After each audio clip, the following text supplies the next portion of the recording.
अस्सलाम वालेकुम नाज़रीन, मैं हूं आमिर, आप देख रहे हैं यूट्यूब चैनल। तो आज की इस वीडियो में मैं आपको अपनी कॉल सेंटर की हिस्ट्री बताऊंगा कि मैं किस तरह से कॉल सेंटर में गया। और सबसे पहले मैं बात करूं तो मेरा सबसे पहला इंटरव्यू था जोंग के कॉल सेंटर में। मुझे तब कुछ पता ही नहीं था कि कहीं जॉब करने जाते हैं तो कैसे इंटरव्यू देते हैं क्या है।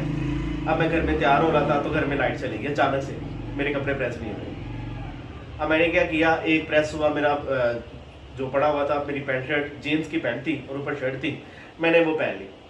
तो मैंने कहा जीन्स की पैंट के नीचे मैं क्या शूज़ क्या पहनूंगा, मैंने सैंडल पहन लिए। अब मैं चला गया इंटरव्यू देने। उन्होंने मुझसे कुछ भी नहीं पूछा, उन्होंने सिर्फ मेरा हुलिया देखा और मुझे वापस भेज दिया। कहते नहीं, हमें ऐसे लोग नहीं चाहिए, इंटरव्यू एक प्रोफेशनल तरीके से देने आते हैं, ऐसे मुंह उठा के नहीं आते। फिर मुझे पता चला कि नहीं भी इंटरव्यू देने जाना हो तो क्या कर। फिर मैंने यूट्यूब से कुछ वीडियो सर्च की कि इंटरव्यू देने के लिए हमें ड्रेसिंग कौन सी करनी चाहिए। फिर मुझे थोड़ा सा पता चला। नेक्स्ट मंथ फिर एक आईबैक्स कंपनी है, मैं वहाँ पे गया। पहले इंटरव्यू में मैं सिलेक्ट हो गया, उन्होंने मुझे दूसरे दिन ही ट्रेनिंग में बुला लिया। अब ट्रेनिंग में भी जब ट्रेनिंग हुई, ट्रेनिंग में हम टोटल लोग थे 7 लोग। मैं पहली पोजीशन पे आया। ट्रेनिंग में कुछ क्राइटेरिया होता है, कुछ उन्होंने कुछ चीज़ें रखी होती हैं कि इनमें सबसे आगे जो जाता है ना तो उसको टॉप परफॉर्मेंस देते हैं। तो मैं सबसे ऊपर था। मुझे एम्प्लॉय ऑफ द जो था ना बैच, मुझे बैच भी मिला कि जो हमारा बैच चल रहा था ना उसमें मैं टॉप पे था। उसके बाद कॉल्स पे गया तो तकरीबन 3 साल मैंने कॉल्स ली है। 3 साल कॉल की बात करूँ तो मेरी परफॉर्मेंस बहुत अच्छी रही है। कभी इवनिंग शिफ्ट की है, कभी नाइट शिफ्ट की है, कभी कभी मैंने डबल शिफ्ट भी की है। डबल शिफ्ट का ये फायदा होता है कि नेक्स्ट डे फिर आपको ऑफ मिल जाता है, इसमें ही होता है। अब 3 साल मैंने कॉल्स ली।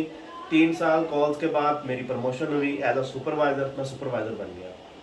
क्योंकि वो होता ही है कि अगर कॉल सेंटर में आप जाते हैं ना, उसमें सिर्फ एजेंट लेवल की एक्सटर्नल हायरिंग होती है, उसके बाद जितनी भी पोस्ट है ना वो इंटरनल ट्रांसफर ही करते हैं, एजेंट्स लेवल से उठाते हैं, सुपरवाइजर, मैनेजर, डायरेक्टर तक।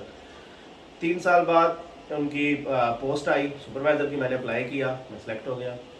तकरीबन 4 से 5 महीने मैंने एज अ सुपरवाइजर काम किया। उसके बाद T&D ट्रेनिंग एंड डेवलपमेंट में पोस्ट आई, मैंने उसमें अप्लाई किया, उसमें मैं पहले इंटरव्यू में ही सिलेक्ट हो गया। 3 साल मैंने, पूरे 3 साल मैंने ट्रेनिंग एंड डेवलपमेंट में काम किया। सैलरी भी उनकी अच्छी होती है।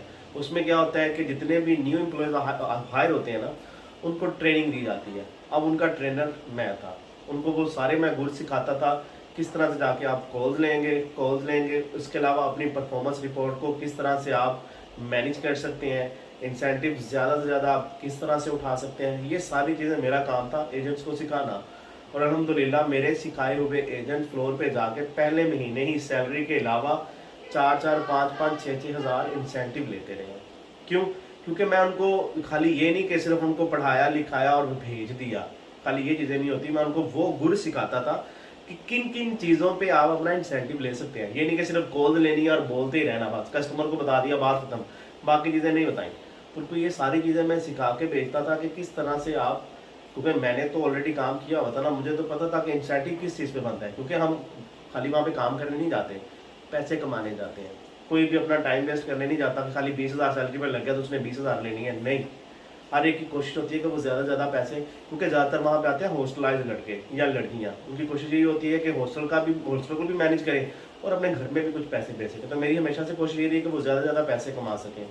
तो इसलिए मैं उनको वो गुर सिखाता था जिससे वो अपनी सैलरी के साथ साथ अपना उतना ही इंसेंटिव ले, ताकि उनका जो गुजारा है वो आसानी के साथ हो सके, सब कुछ वो चीज़ें मैनेज कर सकें। तो अल्हम्दुलिल्लाह मेरे सिखाए हुए आज तक मेरी तारीफ़ें करते हैं, आज तक मेरे साथ राब्ते में है। अब मैंने तो आईबैक्स छोड़ दी है कुछ वजूहात की बिना पे, क्योंकि मैंने अपना कोई बिजनेस स्टार्ट कर लिया था, इसलिए मैंने कॉल सेंटर को अल्लाह हाफिज़ कह दिया। इंशाल्लाह मैं दोबारा कोशिश करूँगा कि दोबारा से ज्वाइन करूँ किसी कंपनी को। तो इंशाल्लाह मिलेंगे नेक्स्ट वीडियो में, तब तक के लिए अल्लाह हाफिज़। इस चैनल से